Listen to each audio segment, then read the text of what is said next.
Smart Business. Apa kabar Anda Smart Business dimanapun berada? Perkembangan dunia fashion secara nasional itu memang cukup menjanjikan ya. Apalagi mungkin bagi Anda yang hobi untuk menggonta-ganti kostum Anda ketika ada sebuah perhelatan yang harus Anda kunjungi atau Anda hadiri.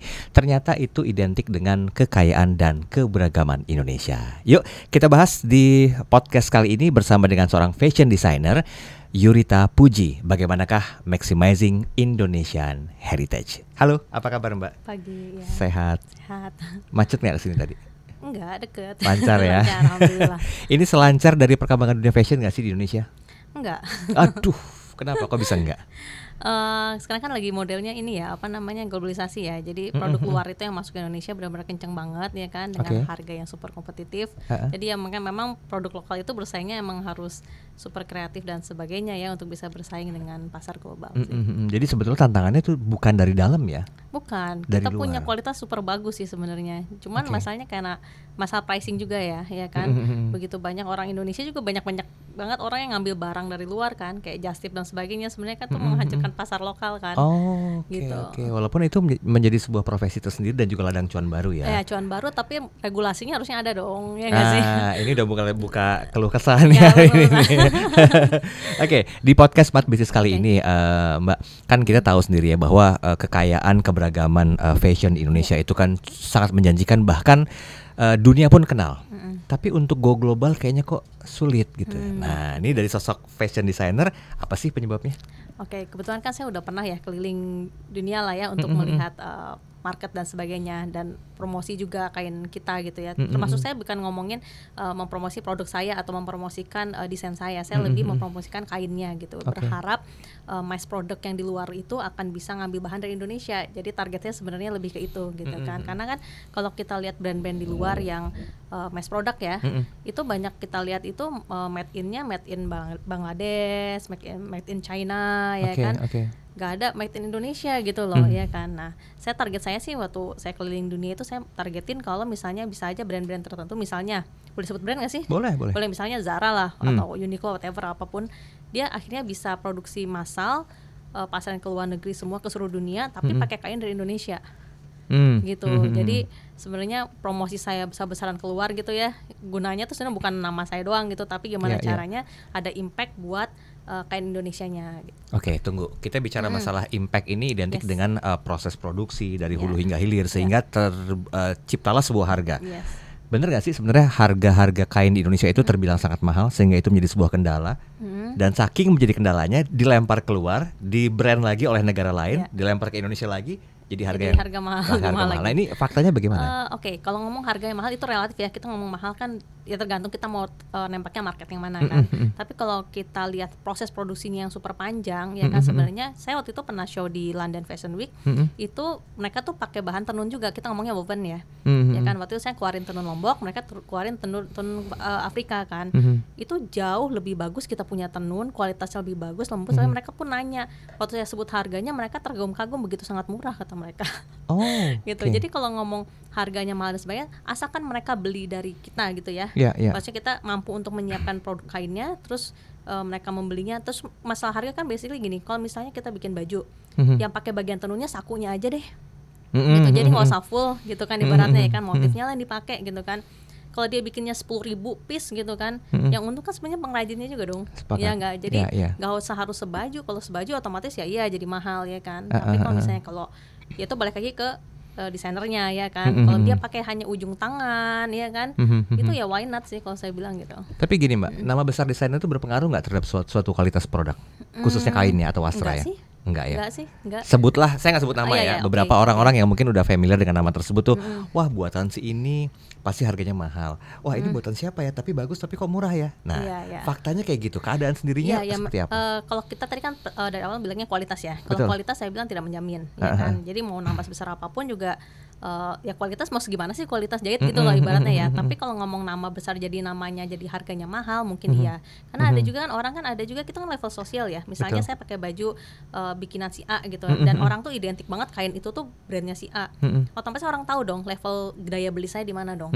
Ya kan. Jadi ada faktor itu juga. Nah, produk lokal juga lebih kayak gitu kan. Ada brand yang mungkin influencernya banyak dan sebagainya, harganya dan dia pemiliknya adalah siapa, kalau kita lihat harganya mahal banget tapi laku-laku aja sih gitu, karena basically kayak untuk status sosialnya gitu. Kalau misalnya saya pakai itu, otomatis orang udah tahu level beli saya di sekian gitu loh, lebih ke status sosial sih saya bilang. Dan itu jadi kendala nggak untuk bisa memaksimalkan semua produk Wastra di Indonesia?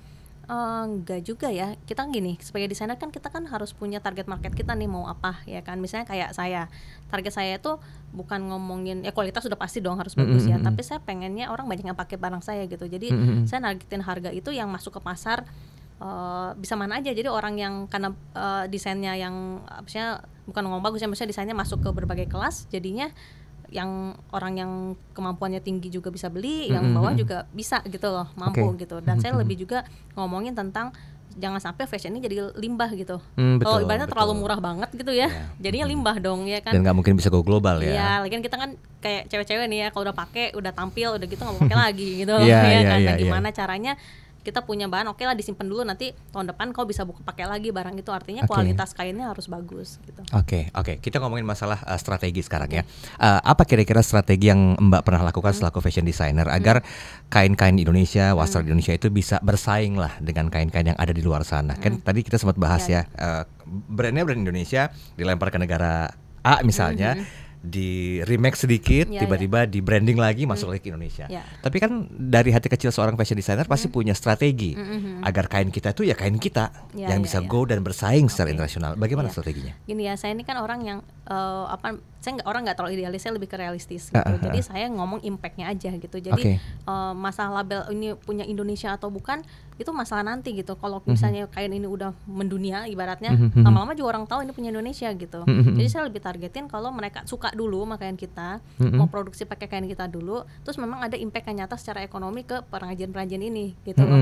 Jadi kalau saya bilang sih nggak bisa idealis kayak ini kain kita harus ini gitu ya nggak sih, impact ekonomi aja dulu deh gitu loh. Gimana caranya si hulu ke hilirnya kita siap. Jadi kalau ada order itu misalnya ada order 1000 piece, pengrajin kita nih harus siap gimana gitu loh. Iya kan. Baik. Gitu. Terus jadi kalau misalnya ada penjualan dan sebagainya, lari lagi ke pengrajinnya ini, mereka dapat impact secara ekonomi gitu loh. Kan lebih ke situ sih. Nggak terlalu idealis kayak ini harus Indonesia, nggak juga sih kalau aku ya.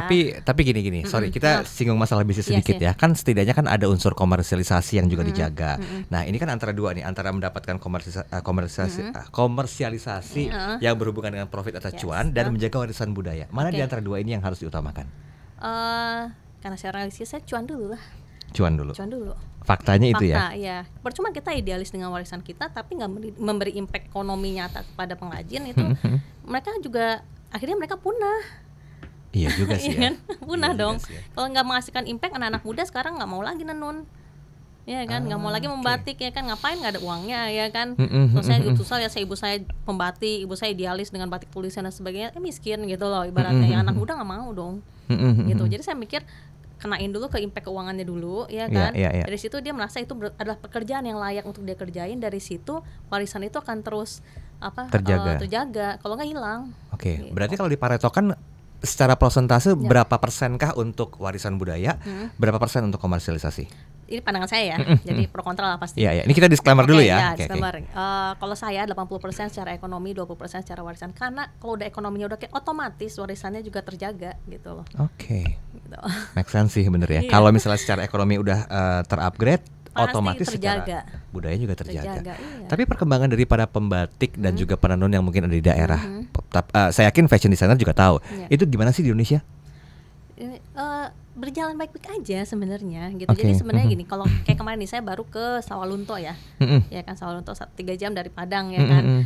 Di sana tuh dibilang hidup, kalau misalnya orang tahu nggak sih tenun itu, tahu tapi nggak begitu banyak tahu gitu ya, maksudnya nggak keluar dari situ lah ibaratnya, hanya daerah-daerah situ yang tahu gitu, walaupun ada di Inacraft dan lainnya ya kan. Tapi kenyataannya tuh banyak event-event pemerintah yang membuat itu tuh menjadi gong setiap tahun gitu. Misalnya kemarin ada acara Siska ya kan, itu acara internasional yang saya juga baru tahu ternyata itu masuknya internasional, diadakan di Sawalunto. Jadi di mana semua orang di situ harus pakai tenun, otomatis kan penjualannya pengrajinnya tiap tahun itu cuan gitu loh, karena ada event itu ya kan. Terus pemerintah misalnya ada kebijakan pemerintah harus menggunakan kain daerah untuk hari-hari di hari tertentu, itu kan sebenarnya memutar ekonomi pengrajin kan. Betul, ya kan. Cuman gimana caranya itu menjadi luas gitu loh, luas ke daerah lain, nggak cuma daerah itu doang sih PR-nya. Tapi by the way Mbak, tenun ini ada printingnya nggak sih? Banyak yang printing yang saya niru ada, itu makanya ya suka gemes gitu ya. Maksudnya sebenarnya saya bilang gini sih, kita nggak bisa bilang itu nggak boleh ya kan, karena teknologi canggih dong, betul. Kan boleh, tapi menurut saya ada aturannya. Misalnya contohnya nih, saya misalnya di Lombok nih, saya kan pernah ngembangin Lombok, mereka itu punya bukan sertifikasi, apa namanya, legal ya, bahwa motif itu tuh punya kelompok mereka. Gitu. Jadi kita tuh kalau bikin motif itu ya, menurut saya tuh for good ya, membuat komunitas atau kelompok, karena mereka tuh punya legal untuk hak untuk si motif itu, dan itu bertahan selama 10 tahun. Hak patennya. Jadi siapapun yang printing ya kan harusnya memberi impact kepada komunitas itu. Contohnya waktu acara Mandalika ya kan, saya kan nggak mungkin dong jual tenun, misalnya panas dong di sana, bener nggak sih? Gimana jual? Akhirnya jual kaos kan. Saya jual kaos, tapi motifnya saya ambil dari kelompok ini. Printing itu. Yes. Dan impactnya adalah sekian persen penjualan dari kaos ini itu kembali ke komunitas ini, karena yang nyiptain motif itu kan komunitas ini. Gitu.